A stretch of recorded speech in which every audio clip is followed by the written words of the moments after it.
Some houses carry secrets, and sometimes those secrets don't stay buried. Tonight, I want to tell you a story that has haunted me since childhood. It's not about monsters under the bed or shadows in the closet. It's about something far worse, something that lived beneath our feet. For years, my family thought I was imagining things, that the sounds in the night, the whispers in the dark, were nothing but the creaks of an old home. But I know what I heard, I know what touched me, and once you hear this story, you'll never forget it. This is the true nightmare of the voices beneath the basement, and why to this day, I never go near the dark at the bottom of the stairs. When I look back on my childhood, I realize how ordinary it all seemed at first. We lived in a quiet neighborhood on the edge of town, in one of those houses that looked like it had been built to last forever. A two-story home with a yard, a creaky front porch, and a basement that smelled faintly of damp concrete and dust. My parents loved the basement because it gave them space for storage, but I never liked going down there. Something about it always felt wrong. At first, it was little things. I would be sent down to grab a jar of pickles or an old box of decorations, and halfway down the wooden steps, I'd feel a cool breath of air brush across my neck.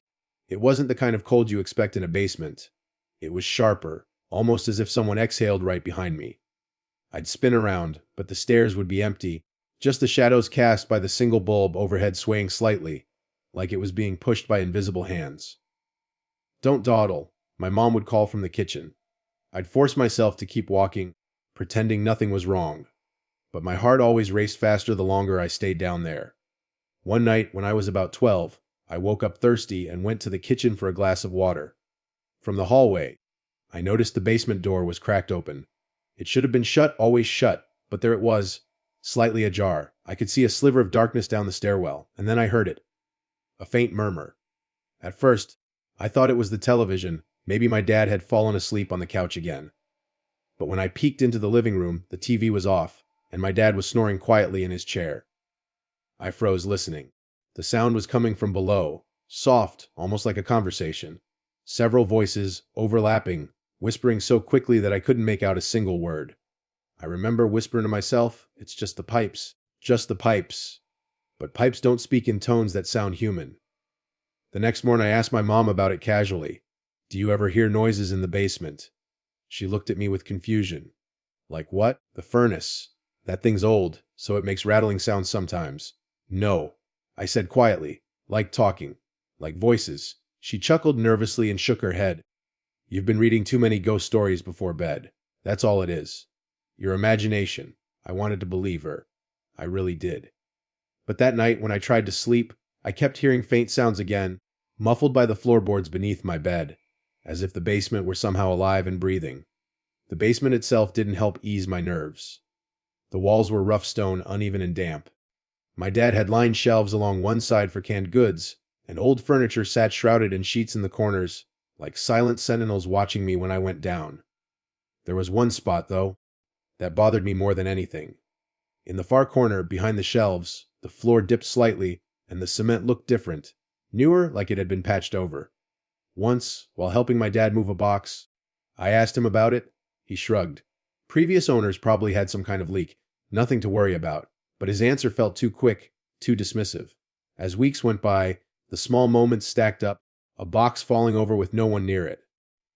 The chain on the light swinging slowly when the air was completely still. Once I even caught what sounded like my name being whispered as I reached for a jar on the shelf. I dropped it, the glass shattering across the floor, and bolted upstairs before I could even look back. My dad scolded me for being careless. "You kids need to learn respect for things around here." But he didn't hear what I heard. The scariest moment of that first act came on an afternoon when I was home alone. I was in the living room doing homework when the basement door creaked open by itself. I swear, I saw the knob turn slowly, like someone on the other side was testing it. The door eased open an inch, then stopped. I stood frozen, staring at that thin slice of darkness. Then came the sound, soft and deliberate. Tap, tap, tap. Like bare feet climbing the stairs, slow and steady. I backed away, my breath caught in my throat. Just before the sound reached the top, the door slammed shut with a force that shook the frame. When my parents came home, I tried to tell them what happened. My mom gave me a worried look, but my dad dismissed it immediately. "It's an old house. Doors shift, air moves, wood creaks. That's all it is. Stop scaring yourself. but I knew what I heard, and I knew it wasn't the house. After that afternoon with the basement door, I couldn't ignore it anymore. Something was happening in that house, and it was centered beneath our feet. But the strangest part wasn't just the noises, it was how no one else seemed to notice. My parents and younger sister carried on like everything was normal. The basement was just a basement to them. I kept quiet most of the time, afraid of being laughed at. But in the back of my mind, I kept thinking, if no one else hears it, maybe it really is just me losing my mind. One evening, while setting the table for dinner, I heard it again. That low murmur, like voices layered over one another, drifting up through the floorboards. I stopped and leaned down, pressing my ear to the wood. It was clear this time, multiple voices whispering in unison. And then, so faint I almost doubted myself, I heard my name. Daniel, I snapped upright, heart hammering. Daniel, what are you doing? My mom asked from the kitchen. Nothing, I muttered, grabbing the silverware again. I wanted to tell her what I'd heard, but the look on her face stopped me. She already thought I was imagining things. That night, as I lay in bed, I heard soft scratching beneath me, like nails dragging against concrete. I pulled the covers over my head and forced myself not to listen. But the sound grew louder, scrape, scrape, scrape, until I sat up clutching my pillow. I finally gathered the courage to wake my sister, whose room was next to mine. Do you hear that? I whispered. She frowned, still half asleep. Hear what? From downstairs the basement. She sat still for a moment listening, but all she heard was silence. She shook her head. You're being weird again. Go to sleep. When she rolled over, I sat there shaking. Either I was the only one being targeted, or I was the only one who could hear them. The next weekend, my parents asked me to help bring up boxes of winter clothes from the basement. I tried to refuse, but my dad insisted. It's broad daylight. Don't be ridiculous. I gripped the handrail tightly as I walked down the steps. The bulb flickered above, humming faintly. I grabbed the first box I could reach and turned to head back up. That's when I froze. From the far corner, the patched cement. I heard a low, dragging sound. Slow and heavy, like something being pulled across the floor. I couldn't see anything, but the sound was real, echoing softly off the stone walls. My breath caught. Dad, I called, hoping maybe he had come down behind me, but his voice floated from upstairs. Hurry up, will you? I turned back toward the corner. The dragging stopped. Silence. I bolted up the stairs, clutching the box to my chest. My dad laughed when he saw me panting. What, did a ghost chase you? I didn't answer. That night, I decided to test myself. If the voices were real, I'd record them. I borrowed my sister's little tape recorder, the kind she used for school projects, and set it up in the basement before bed. I placed it on a shelf near the patched cement floor and left it running. The next morning, I retrieved it and rewound the tape. At first, it was just static and the faint hum of the furnace. But then, around 2 in the morning, I heard it. A faint whisper. Then another. Dozens of voices overlapping, tangled together. It was impossible to tell what they were saying, but the tone was unmistakable, urgent, desperate. And then, clear as day, a single word stood out. Stay. I nearly dropped the recorder. At breakfast, I told my parents. You have to listen. I recorded it, there are voices down there. My mom's fork clattered against her plate. Daniel, enough. You're scaring your sister. But I wouldn't stop. I pressed play, forcing them to hear. The static filled the kitchen, and my heart raced as the whispers grew louder. I looked at my parents, waiting for their reaction. My dad shook his head. That's just interference. Old machines pick up radio signals sometimes. Nothing supernatural about it. But Dad, drop it. His voice was sharp, final. I shut the recorder off, my hands trembling. I wanted to argue, but the look in his eyes told me it wouldn't matter. They didn't want to believe. That night, I replayed the tape alone in my room, volume turned low. As the whispers filled the air, I felt a chill crawl down my spine, and just before the tape clicked to an end, I heard it again. Fainter this time, but clear enough, my name. Drawn out, almost sung. Daniel. I slammed the recorder shut and shoved it under my pillow, my heart racing. I didn't know what was worse. That there were voices in the basement, or that I was the only one who could hear them. By the time winter came, I couldn't step into that basement without feeling like something was waiting for me. The whispers had grown bolder. No longer faint, no longer hidden. Some nights, I'd wake up and swear I heard them drifting up the stairs, bleeding into the hallway.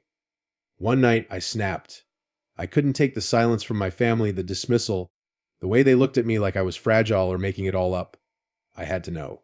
I had to see what was down there. It was just past midnight. The house was still.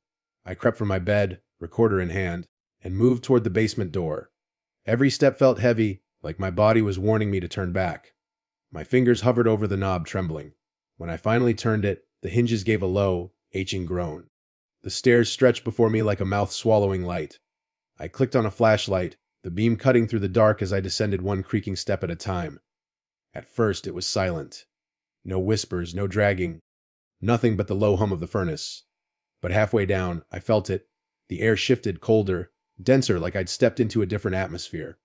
My breath puffed out in pale clouds. I whispered into the recorder, "I'm here. Tell me what you want." For a moment, nothing.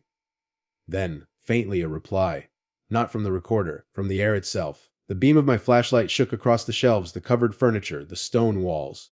My heart hammered in my chest. I forced myself down the last few steps and onto the concrete floor. That's when I noticed it. The patched section of cement in the corner. It seemed darker than the rest, damp as though something beneath it was seeping upward. I stepped closer, the beam fixed on the floor. The voices swelled, dozens of them, rising like a chorus, overlapping, urgent. My name tangled among them. Daniel. I dropped to my knees, pressing the flashlight closer. The cement wasn't solid, it was cracked, faint lines spider-webbing outward. From the gaps, a faint draft pushed against my skin. Cold. Rotten. I whispered, "What's under there?" And then I heard it, clear, unmistakable. A child's voice. "Help me." I stumbled back, breath catching in my throat. My flashlight flickered, sputtered, then died. Darkness swallowed me whole. The voices grew louder, filling every inch of the basement. They weren't whispers anymore. They were screams, cries, shouts, hundreds of voices tangled together in agony. I clutched the recorder like it was the only thing keeping me grounded. Footsteps echoed across the floor, light, quick, circling me in the dark. I spun, but there was nothing. Just sound. Then, fingers, ice cold, brushing against my ankle. I yelped, stumbling backward. More hands grazed my arms, my back, tugging at my clothes, clawing at me. I couldn't see them, but I could feel them. They wanted me closer to that corner. No! Let me go! I screamed, thrashing against nothing. I scrambled to the stairs, shoving myself upward 2 steps at a time. The voices rose to a deafening roar, shaking the walls. Just as I reached the top, the door slammed shut in my face. I pounded my fists against it. "Let me out! Let me out!" From the other side, silence. My family didn't stir. They didn't hear me. Behind me, the basement went still. Quiet. Almost too quiet. My breath caught in my throat as I turned. At the bottom of the stairs, the darkness seemed thicker, shifting like it had weight. And then something emerged. A figure. Not solid. Not clear. Just a distortion, a ripple in the dark shaped like a person. Its head tilted, and though I couldn't see eyes, I felt them locked on me. It spoke, a voice like all the whispers fused together. "You belong here." The door burst open suddenly, light flooding the stairwell. My dad stood there, groggy and angry. "What the hell are you doing down here?" I shoved past him, gasping for air, trembling from head to toe. He didn't see it. He didn't hear them. For days after, I refused to go near the basement. I avoided even looking at the door. But I knew what I heard. I knew what touched me. The last time I played the recorder, I listened all the way through.